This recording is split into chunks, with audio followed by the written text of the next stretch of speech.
tubwira itandukaniro riri hagati ya forex trading na betting. Oya, betting man, betting ni business kuri ba nyirayo bo batanga izo services za betting.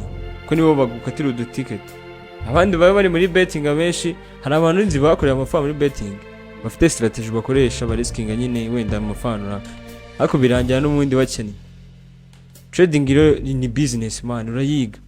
Trading ni business turagura tukanagurisha valeri y'amakarensi y'ibihugu bitandukanye.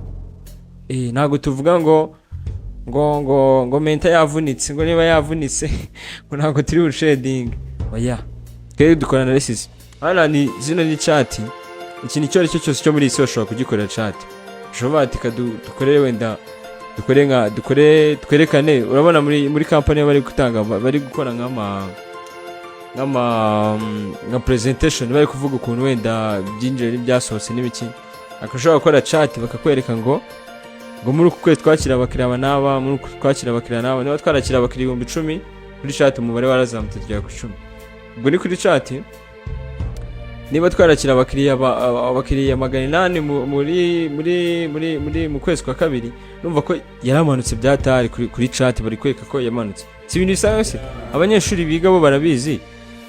Muri geography bajya bakwereka, bari kuri chat bakakwereka ngo population wenda ngo abakobwa babyariye mu rugo ngo muri uyu mwaka umubare wabo warazamutse, ngo muri uyu mwaka uramanuka, bakakoresha chat.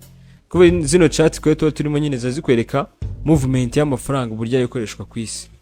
Niba muri rashabayemo intambara, urumva ko abaturage babo bari mu kirahehe muri Amerika.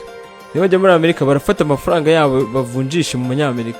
Bivuze ngo bari kugurisha amafaranga y'amarusi yabo bari guhunga, bakagura idolari mu gihugu bagiyemo, bakagura ifaranga ry'igihugu bagiyemo. Rero bitewe n'uburyo rero bari kurigura ari benshi, valeur yaryo irazamuka. Noneho si bo bonyine bari kurigura, bari kuva hano mu Rwanda bajyayo mu bibuga by'indege bitandukanye, bose bakoreza transaction. Twe turi kohereza amafaranga hehe muri Amerika, yakuye kuri mama ari umanyarwanda, najya muri Amerika yatanduka amadolari. Bivuze ngo turayaguze.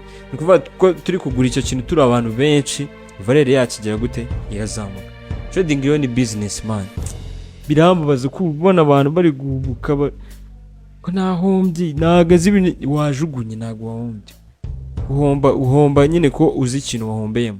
Nago uhomba kuko wapfuye ngo gukora ibintu ngo biragenda. Ushaka gukora business urayiga. Business barayiga, naga ari ibintu. Aho bane engineer se ujya kubaka inzu atakoze plan.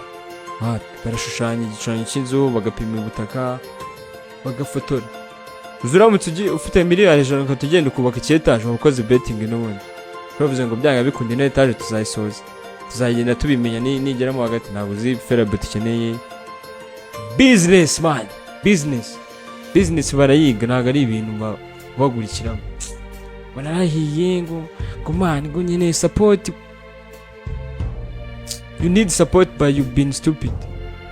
No muri Bibiliya barabivuga man ko some people are fools. Ntabwo ndi kwigira umunyabwenge cyane. I've been fool too, I've been stupid kera.